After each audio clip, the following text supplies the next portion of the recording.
If you've been anywhere on the internet in the last week, you've likely stumbled upon this story.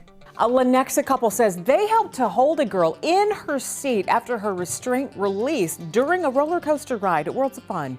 Working for you, Fox 4 found out inspectors shut down the Mamba today due to a safety violation.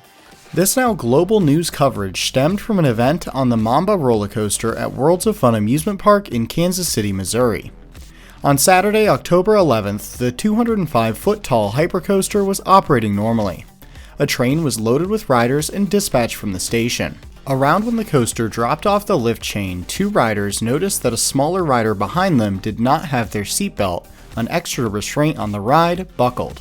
The two adult riders decided to reach behind them and secure the young rider by holding them down physically. They claim to have done this due to their perceived gap between the rider and the lap bar restraint, which was locked properly. The ride completed its normal cycle and the two adult riders reported the incident to the ride operators, who closed the ride for an inspection. The ride reopened later that same day.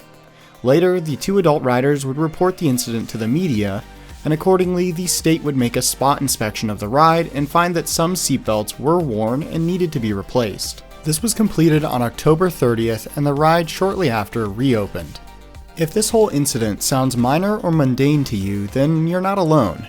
But if you only read the headlines, you would expect it to be much, much worse. Couple riding Kansas City roller coaster might have saved a life. Ride camera now captures moment girl seatbelt comes undone on U.S. roller coaster. Screaming child as roller coaster blood-curdling pic shows near-death moment. Missouri couple saved a young girl's life after blood-curdling scream alerted them that her couple helped secure rider after seatbelt fails on Worlds of Fun's Mamba Hero roller passengers coaster. Secure girl mid-roller coaster as her seatbelt fails. To help better understand why the release of a rider's seatbelt during the ride is not something worthy of all this coverage, let's take a look into how rides like this are designed. Mamba, like many roller coasters, features multiple restraint systems. The first and primary restraint is the locking lap bar. This restraint was found to be functioning properly on all seats, both after the incident and during the state inspection later that month. This lap bar locks in multiple positions and can only be unlocked in the station or by the use of special devices not accessible to riders. The ride also features seatbelts, which serve as a secondary restraint and can be unlocked by riders at any time during the ride, though riders are instructed to keep them fastened for the entire ride. We'll focus on the seatbelts as they're the subject of this incident. The seatbelts on Mamba are designed to serve two main purposes. Their main purpose is to act as a measuring device, ensuring that riders meet the ride admission policy for the ride. Many newer rides have a more elegant way of doing this, but seatbelts are often used on older and simpler rides such as Mamba. Their second purpose is to act as a secondary restraint. This is both to keep riders more secure than a single lap bar can, and to serve as a last line of defense in the very unlikely event that the main lap bar were to fail. If a seatbelt is not operating properly, there is no immediate danger to riders. The seatbelt simply serves as a backup and is not intended to act as a restraint against the forces found on a ride such as Mamba anyway. To understand this more, let's take a quick look at the standards for ride design. The ASTM F24 committee sets industry standards for ride design. I have made full videos going into detail about how these standards work and are applied if you'd like to learn more about them. In this video, we'll only be applying them to this situation. Mamba is a high-thrill hypercoaster focused on banked turns and airtime hills. Using the ASTM F24 standards, this ride likely falls under Area 4 or 5 based on the G-forces it likely produces.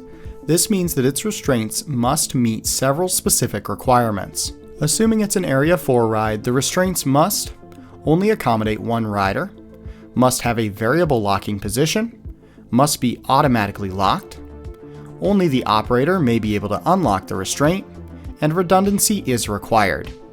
If the seatbelt was the primary restraint used on this ride would not be compliant with this standard, as the seatbelt can be unlocked by the rider and it is not redundant.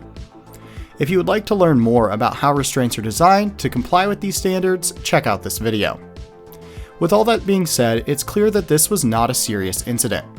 While it can be understandably shocking to see a restraint device not secured while a ride is in motion, It should not be used as a tool for headlines claiming that a rider could have died if not for the actions of the 2 adult riders, as this is simply untrue.